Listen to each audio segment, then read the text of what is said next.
Une seconde, c'est tout ce qu'il faut pour changer le cours de l'histoire ou mettre fin à une vie dans le monde impitoyable de la pègre new-yorkaise, où la confiance est une monnaie que personne ne peut se permettre.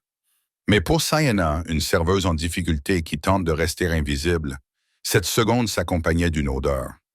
Pas l'arôme d'une huile de truffe coûteuse ou d'un chêne vintage, mais l'odeur âcre et indéniable des amandes amères. Elle ne connaissait pas l'homme en costume. Elle ne savait pas qu'il était le capot le plus redouté de la ville. Elle savait seulement que s'il buvait cette gorgée, il était un homme mort. Voici l'histoire de la nuit où le vin a coulé à flot et où une serveuse a déclenché une guerre. L'air à l'intérieur du restaurant rooftop le plus exclusif de Manhattan, le Calm, sentait toujours l'argent. C'était un mélange spécifique de cuir importé, d'eau de Cologne forte et d'odeurs métalliques des plateaux de fruits de mer frais. Pour Sienna Brooks, cela sentait comme un mardi épuisant. Elle ajusta la taille de son pantalon noir, s'assurant que sa chemise blanche était bien repassée. Elle travaillait au Column depuis 6 mois, gardant la tête baissée, ses pourboires élevés et son histoire cachée. Elle n'était pas censée être là. Une fille avec un diplôme de chimie à moitié terminé et un père purgeant actuellement une peine de 20 ans à Rikers Island ne servait généralement pas de pinot noir à des sénateurs et à des gestionnaires de fonds spéculatifs. La table 4 est à toi ce soir, Brooks, lui murmura Henry, le chef de salle, en lui serrant un peu trop fort le bras. Il était pâle. Ne rate pas ton coup. S'ils te demandent la lune, tu leur trouveras une échelle. Sienna jeta un coup d'œil à la table 4. C'était une alcôve privée au fond de la salle, protégée par des rideaux de velours. Qui est-ce? Dante Cavallaro, Henry Hist et ses lieutenants. Sienna sentit une goutte de sueur froide lui couler dans le dos. Tout le monde à New York connaissait ce nom. La famille criminelle Cavallaro ne se contentait plus de diriger les docks. Elle dirigeait les entreprises de construction, les syndicats et la moitié de l'immobilier à Tribeca. Dante Cavallaro était la tête du serpent. « Je m'en occupe », dit-elle en masquant le tremblement de sa voix. Elle s'approcha de la table avec un air impassible. Il y avait 5 hommes. 4 d'entre eux ressemblaient à des bagarreurs serrés dans des costumes Armani, avec des coups épais, des jointures marquées de cicatrices et des yeux qui scrutaient les sorties. Mais l'homme à la tête de la table était différent. Dante Cavallaro était plus jeune que ne le laissaient entendre les tabloïds, peut-être au début de la trentaine. Il portait un costume 3 pièces anthracite qui lui allait comme une armure.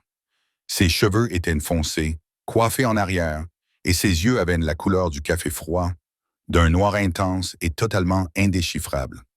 Il ne parlait pas.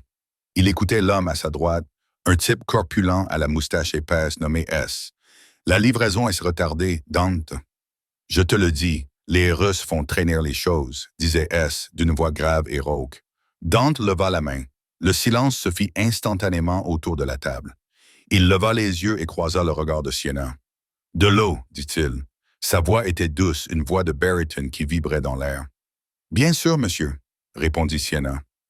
Elle versa l'eau d'une main ferme, malgré son cœur qui battait à toute rompre. Elle avait grandi entourée d'hommes comme ceux-là, les amis de son père. Elle connaissait les règles. Être invisible, être rapide, ne rien entendre. Elle se retira dans la réserve, observant la scène de loin. Le sommelier, un homme nerveux nommé Arthur, s'approchait avec une bouteille de vin. C'était un Roman Conte de 1945. Cette bouteille coûtait plus cher que l'ensemble des frais de scolarité de Sienna. Arthur déboucha la bouteille d'une main tremblante. Il versa une petite quantité dans le verre de Dante pour la dégustation. Dante fit tourner le liquide rouge foncé. Il ne le goûta pas immédiatement. Il le leva à la lumière, inspectant la couleur. « À notre nouveau partenariat », dit S en levant son propre verre, bien qu'il n'ait pas encore été rempli. « Une fois que tu auras approuvé le millésime, Dante. » Sienna se tenait à 3 mètres de là, rangeant les couverts sur un plateau, lorsque le courant d'air provenant de la climatisation changea de direction. Il transporta l'odeur de la bouteille de vin ouverte vers elle. Elle se figea. Son nez avait toujours été sensible. C'était en réalité une malédiction. Elle pouvait sentir l'humidité dans un mur avant même que la moisissure n'apparaisse. Elle pouvait sentir l'ozone avant un orage. Et grâce au loisir de son père dans leur laboratoire au sous-sol il y a des années, elle connaissait l'odeur des produits chimiques. Le vin sentait les raisins vieillis, le chêne et autre chose. C'était d'une odeur légère, âcre et écœurante, comme celle du massepain ou des noyaux de fruits écrasés, des amandes amères. L'esprit de Sienna se précipita vers ses manuels de chimie organique, le cyanure de potassium. Lorsqu'il est dissous dans une solution acide comme le vin, il libère du gaz cyanure d'hydrogène. L'odeur est caractéristique, mais 40% de la population est génétiquement incapable de la sentir. Dante Cavallaro pourrait faire partie de ces 40%. Arthur le sommelier recula en s'inclinant. Dante porta le verre à ses lèvres. Le temps sembla se déformer. Sienna regarda S. L'homme corpulent transpirait, les yeux fixés sur la gorge de Dante. Il ne regardait pas le vin. Il attendait qu'il avale.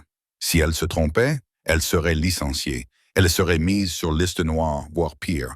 Si elle avait raison et qu'elle ne faisait rien, un homme mourrait devant elle. Dante le criminel, Dante le tueur, Dante l'homme. Le verre toucha sa lèvre inférieure. Ne respire pas. Le cri jaillit de sa gorge avant qu'elle ne puisse l'arrêter. Sienna ne réfléchit pas. Elle agit. Elle sprinta sur 3 mètres, ignorant les regards surpris des autres clients. Au moment où Dante renversa la tête en arrière, Sienna se jeta sur lui. Elle n'attrapa pas le verre, car cela l'aurait renversé sur lui.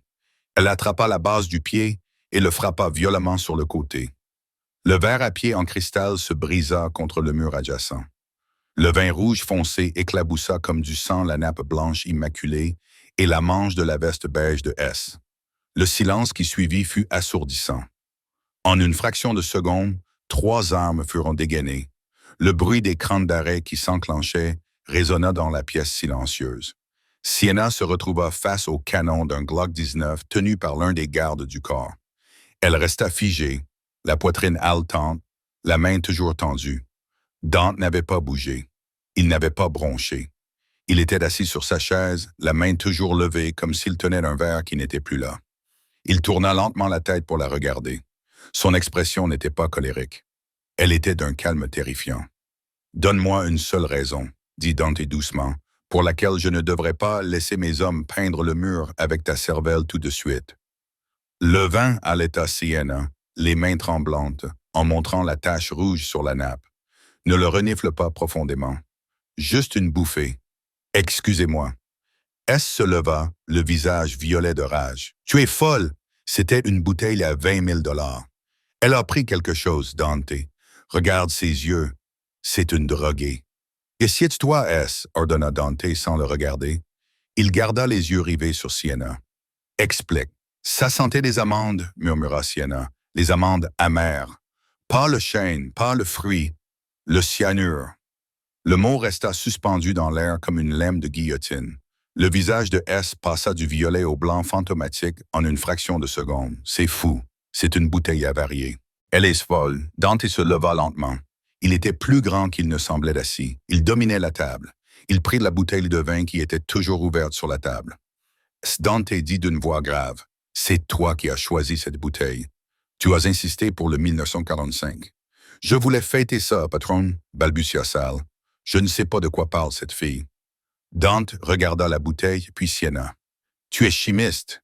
J'ai étudié cela il y a longtemps. » Dante prit une serviette, la trempa dans la flaque de vin renversée sur la table et la tint prudemment à bout de bras. Il la porta à son nez, exactement comme on l'apprend dans les laboratoires des lycées. Il fit une pause. Il regarda S. « C'est drôle, » dit Dante d'une voix dépourvue de toute chaleur. « Je ne me souviens pas que le 45 avait des notes de massepain. » S chercha dans la poche de sa veste. Ce fut d'un geste maladroit. Avant même que S n'ait pu saisir la poignée de son arme, l'homme à gauche de Dante, un géant silencieux nommé Rocco, enfonça un couteau dans la main de Sal, la clouant à la table en acajou. S poussa un cri aigu et perçant. Le restaurant fut plongé dans le chaos. Les clients hurlèrent, les chaises raclèrent le sol. « Faites sortir tout le monde » aboya Dante. Ces hommes réagirent instantanément, guidant les clients terrifiés vers les sorties. Sienna resta clouée sur place, incapable de détourner les yeux du couteau planté dans la main de S. Dante contourna la table. Il ne regarda pas S. Il se dirigea droit vers Sienna. Il était si près qu'elle pouvait sentir son odeur, celle de la poudre à canon, du bois de santal et une légère odeur métallique d'adrénaline. Il tendit la main et elle tressaillit, fermant les yeux. Mais il ne la frappa pas. Il prit son menton dans sa main Ses doigts étaient rugueux, mais sa prise étonnamment douce, la forçant à le regarder. « Comment vous appelez-vous » demanda-t-il. « Sienna » murmura-t-elle. « Sienna Brooks. »« Eh bien, Sienna Brooks » dit Dante en effleurant sa pommette du pouce. « Vous venez de me sauver la vie, et ce faisant, vous venez de ruiner la vôtre. Je peux partir, balbutia-t-elle. Je ne dirai rien, je le jure. » Dante secoua lentement la tête. S ne travaillait pas seul. Le cyanure n'est pas une arme de gangster. C'est une arme de professionnel. Quelqu'un voulait te faire croire à une crise cardiaque. Si tu quittes cet immeuble, tu seras morte dans moins d'1 heure. Quoi? Des larmes lui piquèrent les yeux. Je ne voulais pas que tu meures. Et maintenant, nous sommes liés l'un à l'autre, dit Dante. Il se tourna vers Rocco. Finissant S, on l'emmène à l'entrepôt et on ramène la fille. Non, Sienna recula. Non, s'il te plaît. Je dois rentrer chez moi, mon chat. Oublie le chat, dit Dante en lui saisissant le poignet. Il l'entraîna vers la sortie de la cuisine alors que des sirènes se mettaient à hurler au loin. Tu es avec moi maintenant. Alors qu'il franchissait les portes de la cuisine pour se retrouver dans la ruelle glaciale de New York, Sienna comprit la vérité des paroles du narrateur. Le verre s'était brisé, tout comme sa vie. Elle n'était plus serveuse. Elle était témoin, sauveuse et un boulet. Elle appartenait désormais à la famille Caballero.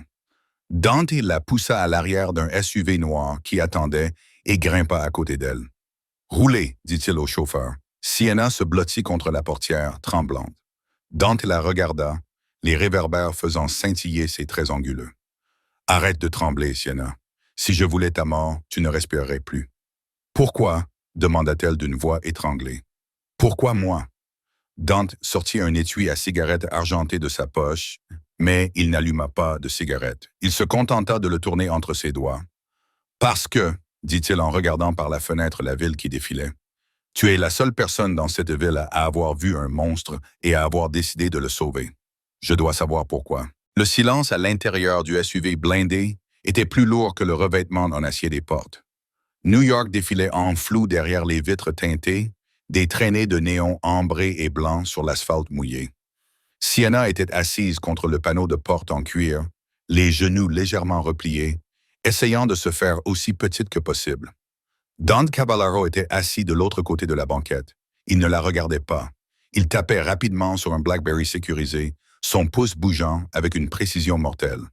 Toutes les quelques secondes, les lampadaires éclairaient son visage, illuminant sa mâchoire anguleuse et les traces de sang de S qui avaient éclaboussé ses poignets blancs. « Où m'emmenez-vous » demanda Sienna. Sa voix semblait fragile, étrangère à ses propres oreilles. Dante ne leva pas les yeux. « Dans un endroit où les amis de S ne pourront pas te trouver, ce qui exclut ton appartement, ton travail et tous les endroits où tu as déjà utilisé ta carte de crédit. Je dois appeler mon père, lâcha-t-elle. C'était un mensonge. Elle ne pouvait pas l'appeler. Il était dans une cellule du bloc C de Rikers Island, mais elle avait besoin de savoir si Dante était au courant. Dante cessa de taper. Il tourna lentement la tête, le cuir du siège grinçant. « Qui est ton père, Sienna ?» Elle hésita. La vérité était dangereuse, mais un mensonge était fatal. Dante était un homme qui sentait les mensonges comme elle sentait le cyanure. « Robert Brooks » murmura-t-elle. Les yeux de Dante se plissèrent, un éclair de reconnaissance traversant son regard froid comme de l'obsidienne. Robert Brooks, le chimiste de Hell's Kitchen, celui qui fabriquait des opioïdes synthétiques pour la mafia irlandaise dans les années 90. Sienna baissa les yeux vers ses mains. Elle tremblait. Il n'était pas un criminel. C'était un chercheur qui avait été manipulé par des hommes malveillants. Tout comme, elle s'arrêta avant de dire, tout comme toi, tout comme moi. Dante termina à sa place. Un sourire sombre se dessina sur ses lèvres. Tu penses que je suis manipulé, Sienna? C'est toi qui manipules. Il se pencha en avant, envahissant son espace personnel. Son odeur de tabac cher et de danger pur emplit la voiture. La serveuse a donc un pedigree. Cela explique son nez. Ton père était un génie, bien qu'un peu faible. Il t'a tout appris. Il m'a appris à être attentionnée, dit-elle, trouvant soudainement une étincelle de défiance. Il m'a appris que les choses qui te tuent ont généralement une odeur agréable au début. Dante la fixa longuement, l'évaluant. Pour la première fois, elle vit autre chose que du calcul dans ses yeux. Elle y vit de la curiosité. Le patron, le chauffeur, un homme au cou épais nommé Vinny, l'interrompit. Nous approchons du bastion, le penthouse de la tour Steinway. Prends le garage souterrain, ordonna Dante en se penchant en arrière. Et Vinny appela l'équipe de nettoyage chez Callum. Je veux que cette nappe soit brûlée. Je veux que les éclats de verre soient ramassés. Si la police trouve la moindre trace de cyanure, les fédéraux me colleront au cul dès demain matin. Compris. La voiture descendit dans les entrailles de l'un des gratte-ciels les plus étroits et les plus hauts de Manhattan. Le garage était une forteresse de béton et de caméras de surveillance. Lorsque la voiture s'arrêta, Rocco ouvrit la porte. « Montez !» ordonna Dante en saisissant le coude de Sienna pour la guider vers la sortie. « N'essayez pas de vous enfuir. Les ascenseurs nécessitent un scan biométrique. Tu serais coincé dans le hall jusqu'à ce que mon équipe de sécurité décide de te tirer dessus ou de t'arrêter. » Ils montèrent en silence jusqu'au 4e étage. Lorsque les portes s'ouvrirent, Sienna eut le souffle coupé. Le penthouse ressemblait moins à une maison qu'à un musée du pouvoir moderne. Des baies vitrées du sol au plafond donnaient sur toute l'étendue de Central Park un rectangle sombre dans la grille lumineuse de la ville. Le mobilier était d'un minimalisme italien austère, en cuir noir, chrome et marbre. C'était froid, beau, mais sans vie. Dante se dirigea directement vers un bar et versa 2 verres d'un liquide ambré. Il ne lui demanda pas ce qu'elle voulait. Il revint et lui tendit un verre. Du bourbon, Papy Van Winkle. Bois. Ça arrêtera tes tremblements. Sienna prit le verre, ses doigts effleurant les siens. Sa peau était chaude. Je ne tremble pas. Tu trembles, Sienna, dit-il doucement. Il but une gorgée de son verre, la regardant par-dessus le bord. S a été mon capot pendant 10 ans. Il a tenu ma nièce lors de son baptême. S'il a changé de camp, c'est que quelqu'un lui a offert quelque chose de plus important que la loyauté, ou qu'il a menacé quelque chose qui l'aime plus que sa propre vie. Pourquoi me dis-tu cela? Sienna but une gorgée. Le bourbon brûlait, apaisant agréablement son estomac. Parce que tu es la variable qu'ils n'ont pas prise en compte, dit Dante en se dirigeant vers la fenêtre et en regardant la ville qu'il dirigeait. L'assassin connaissait le vin. Il connaissait le millésime. Il connaissait le moment opportun. C'était un coup parfait. Mais il n'avait pas pris en compte une serveuse diplômée en chimie organique et dont le père était un criminel condamné. Il se tourna vers elle, sa silhouette encadrée par les lumières de la ville. « Tu m'as sauvé, Sienna. Dans mon monde, cela crée une dette, mais cela crée aussi une cible. Jusqu'à ce que je découvre qui a donné cette bouteille à Toll, tu n'es pas une invitée ici. Tu es prisonnière pour ta propre sécurité. » Sienna sentit le piège se refermer. « Pour combien de temps? » « Aussi longtemps qu'il le faudra, » répondit Dante. Il posa son verre. « Rocco te conduira à la suite d'invités. Tu y trouveras des vêtements. Prends une douche, lave l'odeur du restaurant. Nous avons une longue nuit devant nous. »« Que se passe-t-il ce soir? » demanda-t-elle en serrant le verre comme un bouclier. Le visage de Dante se durcit. « Ce soir, nous découvrirons qui a tenté de tuer le roi. Et toi, petite chimiste, tu vas m'aider à analyser le poison. » La suite d'invités était plus grande que tout l'appartement de Sienna dans le Queens. La salle de bain était recouverte de marbre blanc et la douche avait 6 jets différents. Elle resta sous l'eau brûlante pendant 20 minutes, se frottant la peau jusqu'à ce qu'elle devienne rose, essayant d'effacer le souvenir du couteau transperçant la main de C. Lorsqu'elle sortit, elle trouva des vêtements posés sur le lit. Pas un uniforme, mais un chemisier en soie et un pantalon sur mesure. Ils étaient chers, trop chers. Elle s'habilla rapidement et sortit dans le salon principal. Les lumières avaient été tamisées. Dante était assis à une immense table à manger en verre. Devant lui se trouvait un ordinateur portable, un pistolet noir élégant et un petit sac en plastique scellé contenant un morceau irrégulier du verre à vin qu'elle avait brisé. « Viens ici, dit-il sans lever les yeux de son ordinateur portable. Sienna s'approcha prudemment. Elle sentit l'odeur d'un plat à emporter, thaï, basilic et piment. « Assieds-toi, mange, dit-il en lui montrant un carton de pad thaï. Rocco m'a dit que tu n'avais rien mangé depuis le début de ton service à 16 heures. » Sienna s'assit. Elle se rendit compte qu'elle était affamée. Elle prit une bouchée, tout en l'observant. « Tu as gardé le verre. Je dois connaître sa pureté. » Dante dit que Sal est indisposé pour le moment. Mes hommes lui posent des questions au sous-sol. Il se montre têtu. Il n'arrête pas de crier à propos du Vénitien. Ce nom te dit-il quelque chose? Sienna a interrompu sa dégustation d'une nouille suspendue à sa fourchette. Le Vénitien? Non. On dirait le nom d'un hôtel. C'est une histoire de fantôme, a murmuré Dante. Un vieux tueur à gages des années 70 qui serait mort. Il a poussé le sac en plastique vers elle. Regarde les résidus sur le verre. Tu as dit que ça sentait les amandes amères. Une forte concentration. Sienna s'est penchée, poussée par sa curiosité scientifique, surmontant sa peur. Elle examina la tache rouge séchée sur le morceau de cristal. L'odeur était forte, même à plusieurs mètres de distance. Cela signifiait que la concentration était mortelle en quelques secondes. Si tu avais avalé ne serait-ce qu'une bouchée, l'acide chlorhydrique de ton estomac aurait réagi instantanément avec les sels de cyanure. Une insuffisance respiratoire en moins d'1 minute. Un arrêt cardiaque en moins de 3 minutes. Elle leva les yeux vers lui. Ce n'était pas juste un contrat, Dante. C'était une exécution. Ils voulaient que tu souffres, mais ils voulaient que ce soit assez rapide pour que tu ne puisses pas parler.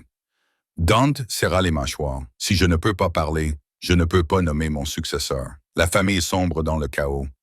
La guerre civile, il la regarda, ses yeux cherchant les siens. Tu es intelligente.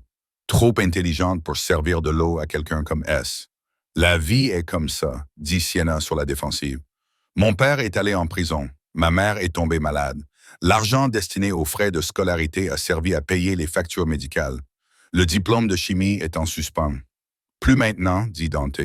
Il fouilla dans sa poche et en sortit un téléphone. Pas le sien. Un téléphone jetable bon marché. Nous l'avons trouvé sur Saul. Dante dit qu'il y avait un numéro enregistré et un SMS envoyé 5 minutes avant que tu me sauves la vie. Il fit glisser le téléphone sur la table en verre. Sienna regarda l'écran. Le message disait « L'oiseau est dans le nid. Je verse le millésime maintenant. » Mais c'est le numéro qui a glacé le sang de Sienna. Elle ne le reconnaissait pas, mais l'indicatif régional n'était pas celui de New York. C'était le 914 Westchester. C'est l'indicatif régional de Sing Sing, murmura-t-elle, ou des environs. Riker est le 718, la corrigea Dante. Mais l'établissement de Valhalla est le 914. En quoi est-ce important? Parce que, dit Dante, sa voix se transformant en un grognement dangereux. Nous avons tracé le signal. Le téléphone qui a reçu ce SMS émettait depuis une tour située juste à côté de l'établissement pénitentiaire de Rikers Island. Sienna sentit la pièce tourner. Mon père est à Rikers. Je sais, dit Dante, et cela crée une coïncidence très intéressante, n'est-ce pas? La fille de l'alchimiste me sauve. Le signal provient de la prison où l'alchimiste est détenu. Tu penses que mon père est impliqué? Sienna se leva, repoussant sa chaise. C'est fou. Il est en isolement depuis 6 mois. Il déteste la mafia. Il vous déteste pour ce que vous avez fait à notre famille. La haine est un puissant moteur, dit Dante calmement. Il ne se leva pas. Il se contenta d'observer sa réaction. Assieds-toi, Sienna. Non, mon père est un homme bon qui a commis une erreur. Les hommes bons n'existent pas, dit Dante d'un ton neutre. Il n'y a que des hommes qui ont des intérêts. Peut-être a-t-il acheté sa liberté avec ma vie. Peut-être lui ont-ils promis de le libérer s'il leur donnait la formule d'un poison indétectable. Le cyanure est détectable, mais pas le système de livraison, rétorqua Dante. Comment ont-ils fait pour le mettre dans une bouteille scellée de 1945 sans casser le bouchon? Il faut des connaissances en chimie, une aiguille spéciale et un solvant pour refermer la cire. C'est la signature de l'alchimiste. Sienna se figea. Il avait raison. Son père parlait souvent de l'intégrité du récipient, de la manière d'introduire des composés dans des contenants scellés sans briser le seau. Je dois lui parler, dit Sienna, la voix tremblante. Laissez-moi lui parler. Je peux prouver qu'il n'est pas coupable. Vous ne pouvez pas lui parler, dit Dante. Il se leva, contourna la table et se plaça juste en face d'elle. Il la dominait de toute sa hauteur, dégageant une aura de chaleur et de menace. Pourquoi pas? Parce que, dit Dante en baissant les yeux vers son BlackBerry qui venait de vibrer à nouveau. Mon contact à Rikers vient de m'envoyer un message il y a une demi-heure, pendant le chaos au restaurant. Il y a eu une émeute dans le bloc C. Sienna retint son souffle. Est-il blessé? Il n'est pas blessé, Sienna, dit Dante, le visage impassible. Il a disparu comme s'il était mort. Parti comme s'il s'était évaporé, dit Dante. Robert Brooks n'est plus dans sa cellule. Il y a un trou dans le mur de l'infirmerie et 2 gardes morts. Ton père s'est évadé, Sienna, ou quelqu'un l'a aidé à s'évader. Dante s'approcha, la coinçant contre le bord de la table. Il posa ses mains sur le verre de chaque côté de sa taille. Alors maintenant, je dois te reposer la question et réfléchis bien avant de répondre, murmura Dante, son visage à quelques centimètres du sien. M'as-tu sauvé parce que tu le voulais, ou m'as-tu sauvé parce que tu savais que le plan avait changé et que tu avais besoin de te rapprocher de moi? Je ne savais pas, pleura Sienna, les larmes coulant sur ses joues. Je te jure que je ne l'ai pas vu depuis 1 an. Dante scruta son visage. Il regarda ses larmes, la panique authentique dans ses pupilles dilatées. Il leva la main et essuya une larme sur sa joue avec son pouce. Ce geste était étrangement intime pour un homme qui l'accusait pratiquement de trahison. « Je te crois, dit-il doucement, ce qui rend les choses encore pires. Pourquoi?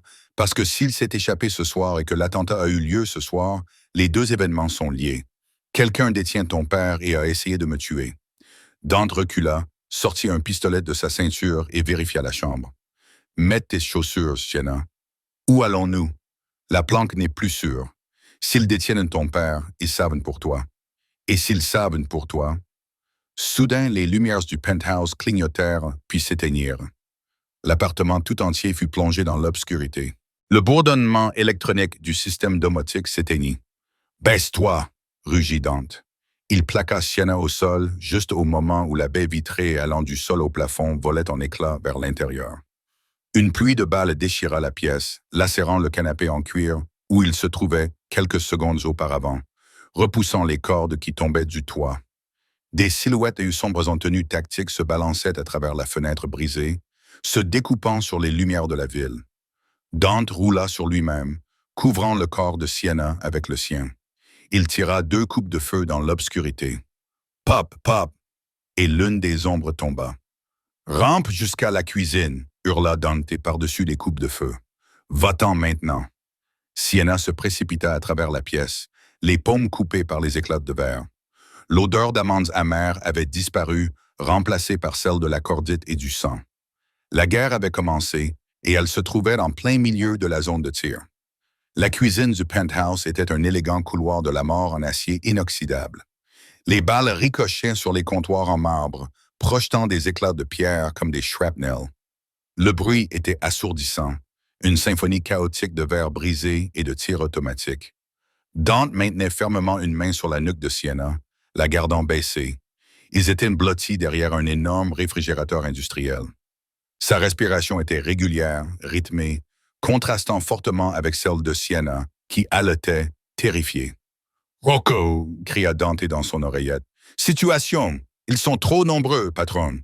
La voix de Rocco était saccadée, tendue. « Ils sont descendus du toit. Ils ont fait sauter les portes de la terrasse. Je tiens le couloir, mais je ne pourrai pas tenir éternellement. »« Va vers l'ascenseur de service, » ordonna Dante. « Négatif, » répondit Rocco. Une rafale de coupe de feu le couvrit pendant 1 seconde. Ils ont coupé le courant. On est coincé. Je vais te faire gagner du temps. Prendre le toboggan. Rocco, va mettre la file en sécurité. La ligne fut coupée. Sienna regarda Dante. Pendant une fraction de seconde, le masque du mafieux impitoyable Don se défit, laissant apparaître une lueur de douleur brute. Rocco n'était pas seulement un garde du corps. Il faisait partie de la famille. Mais le masque se remit instantanément en place. « Debout !» ordonna Dante en aidant Sienna à se relever. « On y va. »« Où ?» Sienna cria tressaillant lorsqu'une balle fit un trou dans la porte du réfrigérateur à quelques centimètres de son visage, les aspergeant de lait condensé. « On est au 80e étage, le conduit à linge, » dit Dante en la traînant vers un étroit placard à l'arrière de la cuisine. Il ouvrit la porte d'un coup de pied. À l'intérieur se trouvait une trappe métallique servant à envoyer le linge au personnel de nettoyage au sous-sol. Il y faisait sombre et ça sentait le détergent rassis. « Tu plaisantes, j'espère, » balbutia Sienna. « C'est une chute directe jusqu'au chariot à linge du sous-sol, » dit Dante. Il rangea son arme et attrapa un paquet de tabliers de cuisine suspendus à un crochet. Il les enroula autour de ses mains et de ses bras. « Je passe en premier pour vérifier que tout va bien. Compte jusqu'à 3, puis suis-moi. Garde les bras croisés sur ta poitrine. Ne respire pas avant d'avoir touché le sol. Dante, je ne peux pas. » Il lui saisit le visage, ses mains ensanglantées encadrant ses joues. L'intensité de son regard sombre la fit taire. « Tu m'as sauvé la vie ce soir, Sienna. Maintenant, laisse-moi sauver la tienne. Saute. » Il n'attendit pas sa réponse. Il se jeta dans le vide métallique et sombre. Sienna resta seule dans le placard. Les coups de feu se faisaient de plus en plus forts. Elle pouvait entendre des bottes lourdes écraser le verre dans le salon. Ils arrivaient. 1, 2, 3. Elle ferma les yeux et sauta. La glissade fut une expérience terrifiante, claustrophobe, floue, faite de friction et de vitesse. Le métal grinçait autour d'elle. Elle prit de la vitesse, l'air sifflait à ses oreilles, hurlant dans l'obscurité. Juste au moment où elle pensait vomir à cause de la force G, elle fut propulsée dans les airs. Elle atterrit brutalement sur quelque chose de mou mais ferme, un tas de sacs à linge en toile épaisse. Dante était déjà là, la tirant hors du chariot avant même qu'elle ait pu reprendre son souffle. « Bouge !» siffla-t-il. Il se trouvait dans le sous-sol, un labyrinthe de béton fait de tuyaux et de générateurs vrombissants.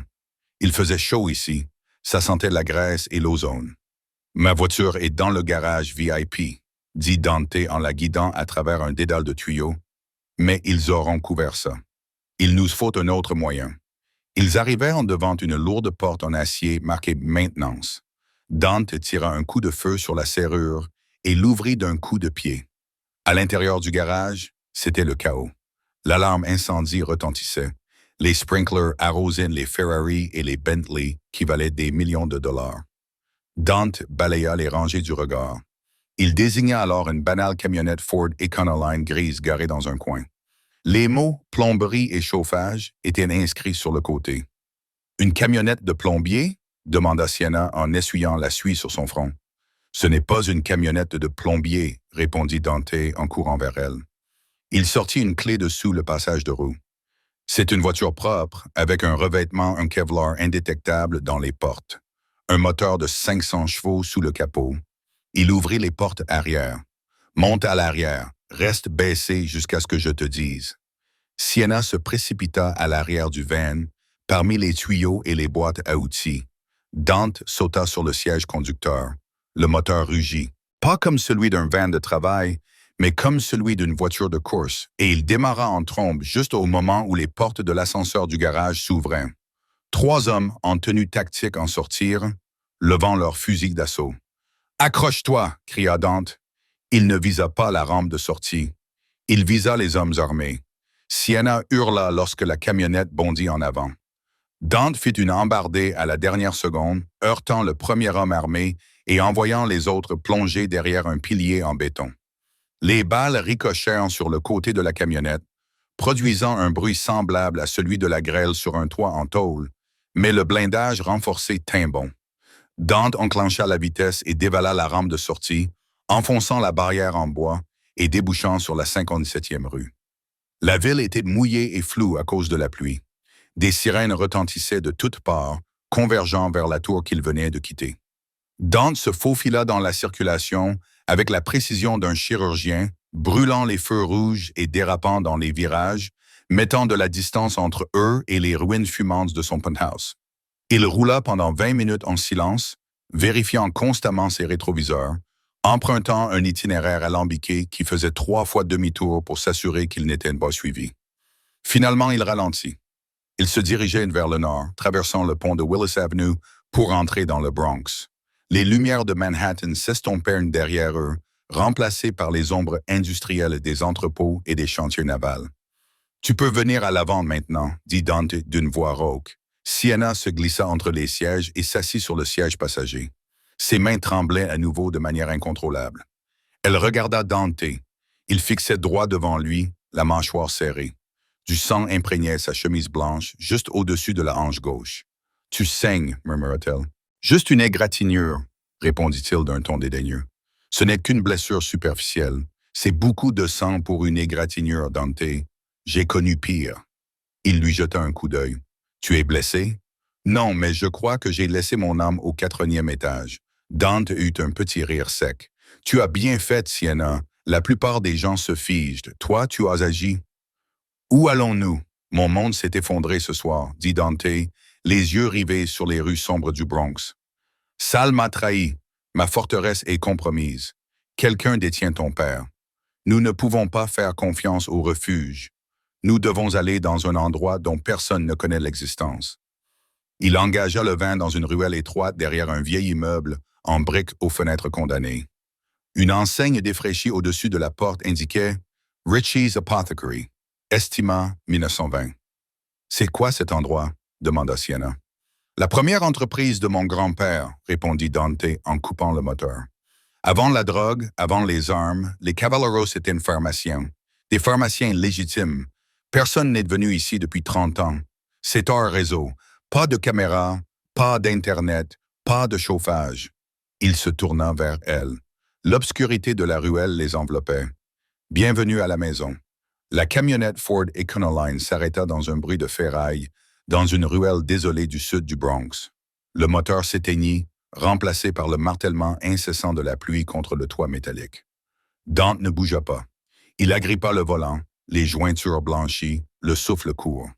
L'adrénaline qui avait alimenté leur fuite s'évaporait, laissant place à la froide réalité d'une blessure par balle.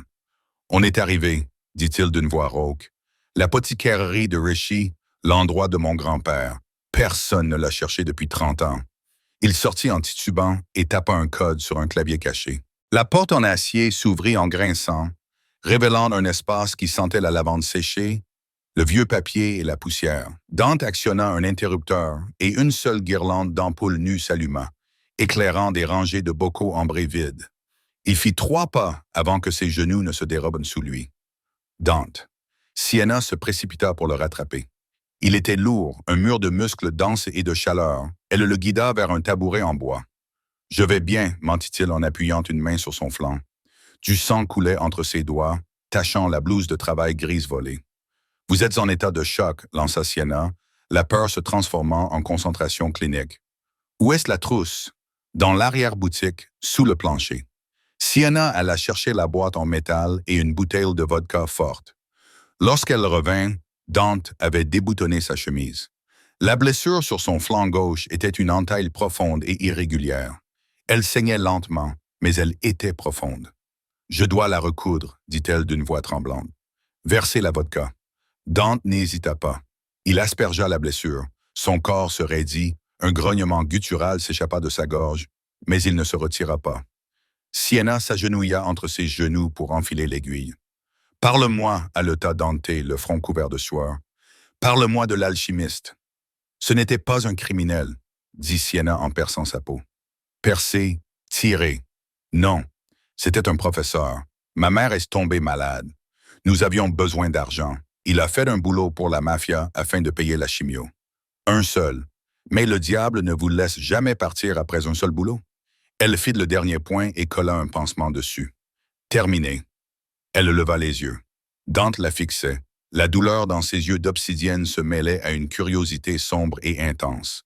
Il tendit son pouce rugueux et écarta une mèche de cheveux de sa joue. Ce contact lui envoya une décharge électrique droit au cœur. « Vous avez les mains d'un chirurgien, » murmura-t-il, et les yeux d'une survivante. « Pourquoi m'avez-vous sauvé, Sienna? Vous auriez pu me laisser boire, je ne sais pas. » Elle respira, prisonnière de son regard. « Peut-être que je suis fatigué de voir la mort gagner. » Dante se pencha vers elle. L'air de la pièce poussiéreuse disparut. « Vous devriez avoir peur de moi. Je suis doué. » Il l'embrassa. Le baiser avait un goût de cuivre et de vodka, une collision désespérée. Sienna agrippa ses épaules nues, s'ancrant dans sa chaleur. Pendant un instant, la guerre à l'extérieur n'existait plus. Il n'y avait que l'homme qui l'avait kidnappé et l'attraction magnétique indéniable entre eux. Dante se recula brusquement, posant son front contre le sien. « Nous ne pouvons pas. Tu es notre atout. Si je montre des signes de faiblesse, nous mourrons tous les deux. » Il boutonna son manteau, masquant sa vulnérabilité. Il se dirigea vers la fenêtre, regardant à travers les planches. « Nous devons réfléchir. » Le SMS sur le téléphone de Serre, l'oiseau est dans le nid. Sienna se sentit glacée. « Dante. Mon père ne m'a jamais appelé Sienna. Son surnom pour moi était Petit Oiseau. » Dante se figea. Il se retourna lentement. « Si le SMS faisait référence à toi, alors ils ne disaient pas à ton père qu'il était en sécurité. Ils lui disaient que tu étais en position. Ils m'ont utilisé. » Sienna réalisa l'horreur qui se profilait. Ils savaient que j'avais le nez. Il savait que je vérifierais le vin. Ce n'était pas un assassinat. C'était un cheval de Troie pour m'attirer dans ta maison. Il te voulait, toi, dit Dante d'un ton sinistre, parce que tu es la clé de ce que ton père cache. Soudain, le silence fut brisé. L'ancien téléphone à cadran posé sur le comptoir, obsolète depuis des décennies, hurla dans la pièce silencieuse. Dante le fixa du regard. Ils avaient été découverts. Il décrocha le combiné. Parlez. Une voix déformée répondit. Bonjour, Dante. Je crois que vous avez quelque chose qui m'appartient. Amenez la fille au Navy Yard. Quecat minuit. Et si je ne reçois pas ce que je veux, je vous enverrai la tête de l'alchimiste dans une boîte. Dante raccrocha. Il regarda Sienna, le visage durci comme de la pierre. Qui était-ce? Demanda-t-elle. Le Vénitien, répondit Dante. Mon oncle. Et nous avons 1 heure pour nous préparer à la guerre. Le Brooklyn Navy Yard était une ville fantôme de fer rouillé et de bois pourri battu par une pluie glaciale incessante. Lees River ressemblait à de l'huile noire qui tourbillonnait violemment contre des pilotis. Dante gara le vin à 400 mètres de là, caché derrière une pile de conteneurs. Il vérifia une dernière fois son arme, un Sig Sauer P26 qu'il avait récupéré dans un compartiment secret de l'apothicaire. Il tendit d'un pistolet plus petit, un revolver à canon court, à Sienna. « Il a 6 coups, dit-il d'une voix basse et dénuée d'émotion. Il n'a pas de sécurité. Tu vises et tu appuies sur la gâchette, n'hésite pas. » Sienna prit le métal froid dans ses mains. Il lui semblait lourd, le poids physique de la ligne qu'elle s'apprêtait à franchir. « Je n'ai jamais tiré avec une arme. » « Vise le centre de la masse, dit Dante. Il la regarda et son regard s'adoucit pendant une fraction de seconde. Il tendit de la main, lui prit la nuque et approcha son front du sien. « Si les choses tournent mal, si je tombe, tu cours. Tu ne te retournes pas, tu disparais. »« Je ne partirai pas sans mon père, murmura-t-elle. Alors allons le chercher. » Ils se déplacèrent dans l'ombre du chantier naval, passant d'un abri à l'autre. Le quai 4 était un immense entrepôt caverneux aux murs métalliques ondulés. La lumière filtrait à travers une fente dans les portes coulissantes.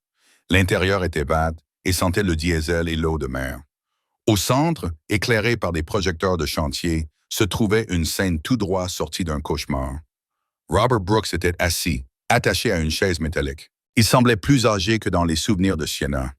Ses cheveux étaient blancs, son visage couvert de bleu, ses lunettes avaient disparu. Il tremblait. Debout devant lui se tenait un homme vêtu d'un trench coat beige immaculé, tenant une canne aux manches argentées. Il était plus âgé, peut-être 60 ans, avec des cheveux argentés lissés en arrière et un visage qui semblait avoir été sculpté dans le granit. Lucio Cavallaro, le Vénitien. Ils étaient entourés de 6 hommes armés, des mercenaires en jugés par leur équipement, du matériel militaire haut de gamme. Ce n'était pas un gang de rue, c'était une armée privée. Dante s'avança dans la lumière, les mains tendues sur les côtés, montrant qu'il ne sortait pas encore son arme. Lucio. La voix de Dante résonna dans l'entrepôt. Le vieil homme esquissa un sourire qui ne rejoignait pas ses yeux. « Dante, mon neveu préféré. Tu as mauvaise mine, ce côté-là. »« Ça saigne à nouveau, » dit Dante en avançant d'un pas décidé. Sienna resta dans l'ombre d'un chariot élévateur à 6 mètres derrière lui, son arme tremblant dans sa main. « Je ne cherchais pas à te tuer au restaurant, » dit Lucio en s'appuyant sur sa canne. « Je voulais te tester pour voir si tu avais perdu ton instinct. Et tu as Dante. Tu as laissé une serveuse déjouer mon meilleur plan. Pourquoi? » Dante s'arrêta à 3 mètres de lui. « Tu as pris ta retraite. Tu as la villa à Combe. Tu as l'argent.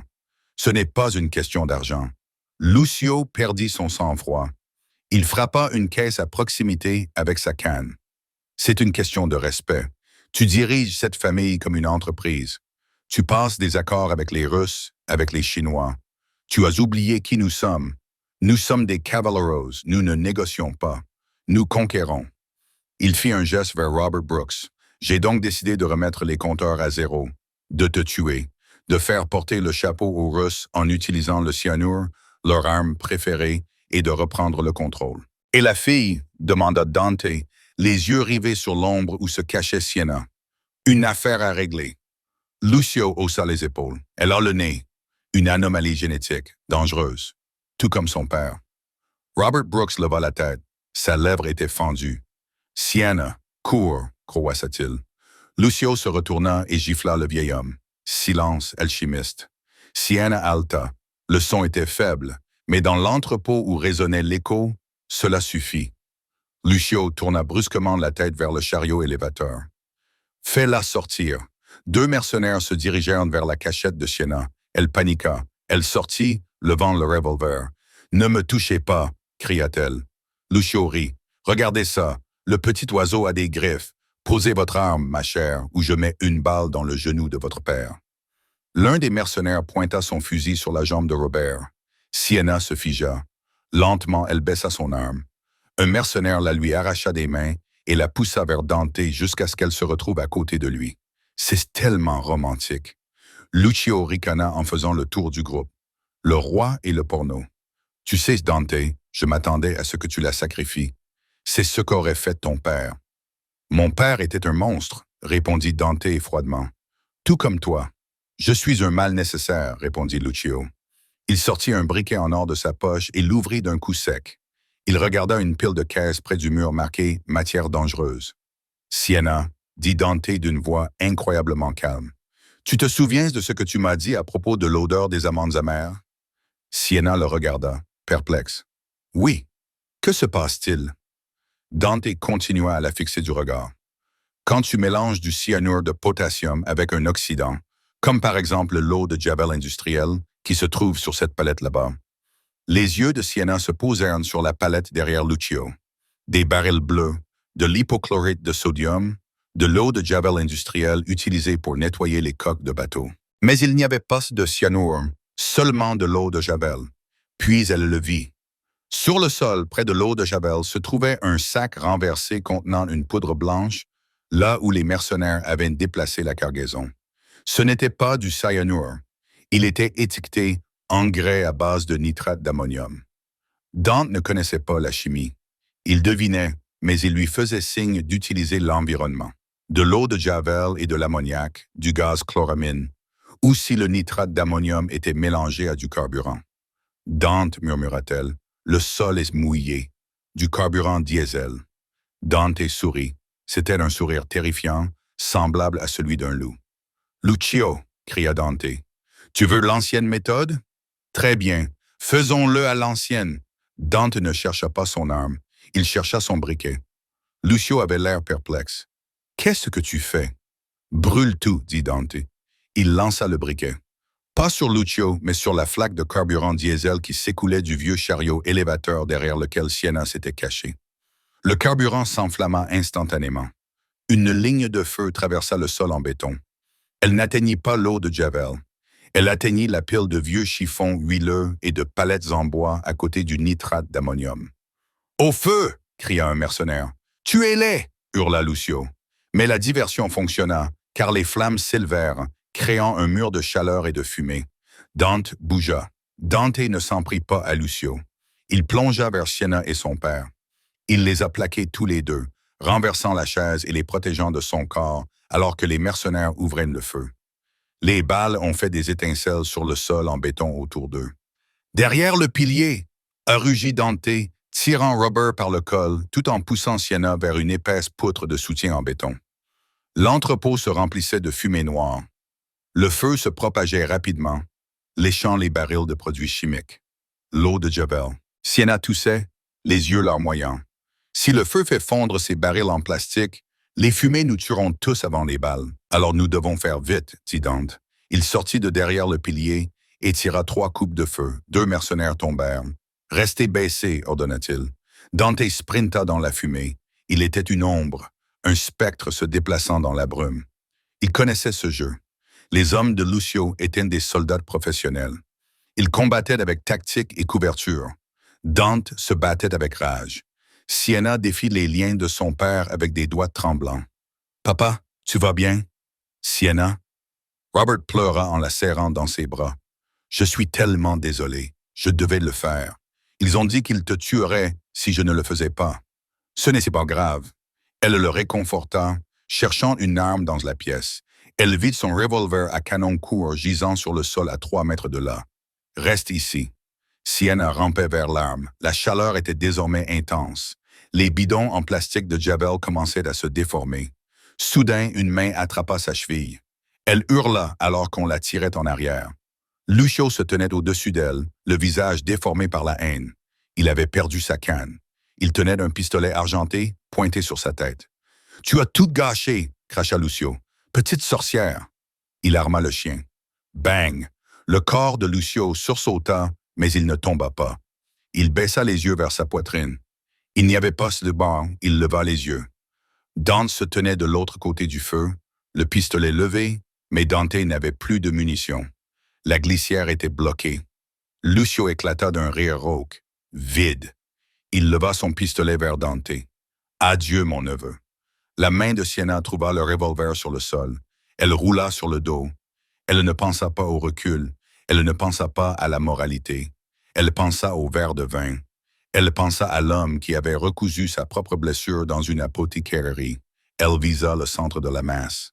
Crac, crac. Elle appuya 2 fois sur la gâchette. Lucio trébucha en arrière.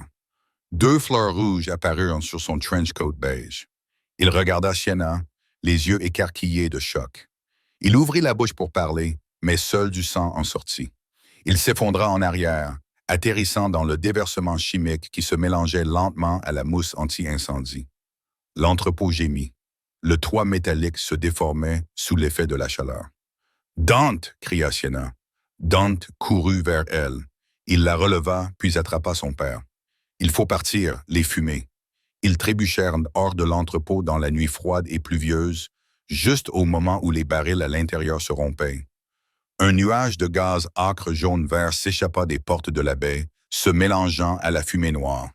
Ils coururent jusqu'à en avoir les poumons en feu, s'effondrant derrière la pile de conteneurs où était cachée la camionnette. Dante s'appuya contre le métal, haletant, serrant son flanc.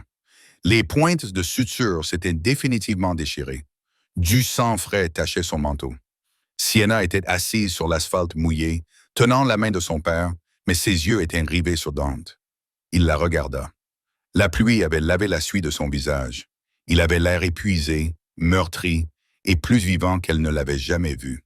Il s'approcha d'elle et s'agenouilla, ignorant la douleur. Il prit ses mains, qui étaient maintenant tachées d'huile et de résidus d'armes à feu. « Tu n'as pas fui, » dit-il doucement. « Je te l'avais dit, » répondit Sienna d'une voix calme.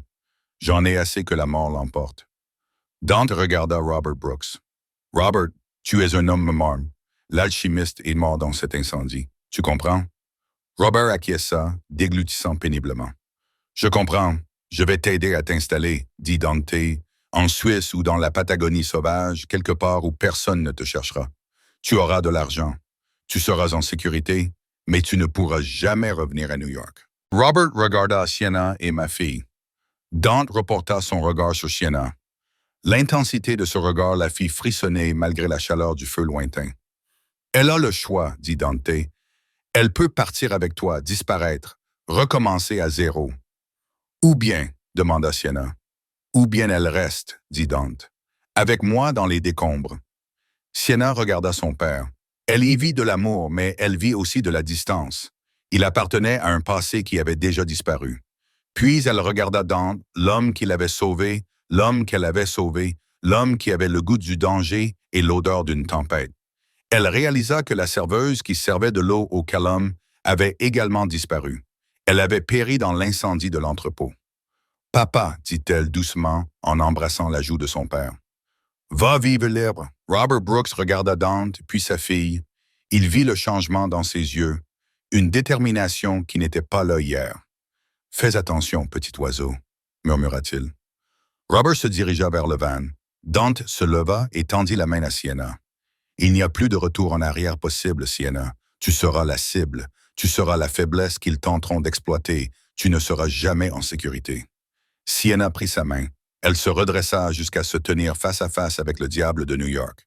Elle se pencha vers lui, effleurant son oreille de ses lèvres. « Qu'ils essayent, » murmura-t-elle. « Je sais maintenant comment mélanger le poison. » Dante passa son bras autour de sa taille et l'attira contre lui. Il l'embrassa, non pas avec désespoir cette fois, mais avec une promesse possessive et brûlante. Derrière eux, l'entrepôt s'effondra dans un rugissement, envoyant des étincelles tourbillonner dans le ciel noir. Mais aucun d'eux ne regarda. Ils ne regardaient que l'un l'autre. Le roi avait sa reine et la ville leur appartenait. Sienna Brooks ne se contenta pas de sentir le cyanure. Elle respira l'obscurité d'un monde dans lequel elle n'était pas censée entrer. De serveuse dans l'ombre à femme debout à côté du trône, son parcours prouve que dans le jeu du pouvoir, la chimie est l'arme la plus dangereuse qui soit. Elle sauva le monstre et en échange, il lui donna le royaume. Mais n'oubliez pas que tous les royaumes sont bâtis sur des cendres. Qu'auriez-vous fait? Auriez-vous laissé le verre toucher ses lèvres? Ou auriez-vous déclenché une guerre? Faites-le moi savoir dans les commentaires ci-dessous. Si vous avez aimé cette histoire de trahison, de science et de romance sombre, n'hésitez pas à cliquer sur le bouton « J'aime ». Cela aide énormément la chaîne. Et n'oubliez pas de vous abonner et d'activer la cloche pour ne pas manquer la prochaine histoire. À la prochaine, faites attention à ce que vous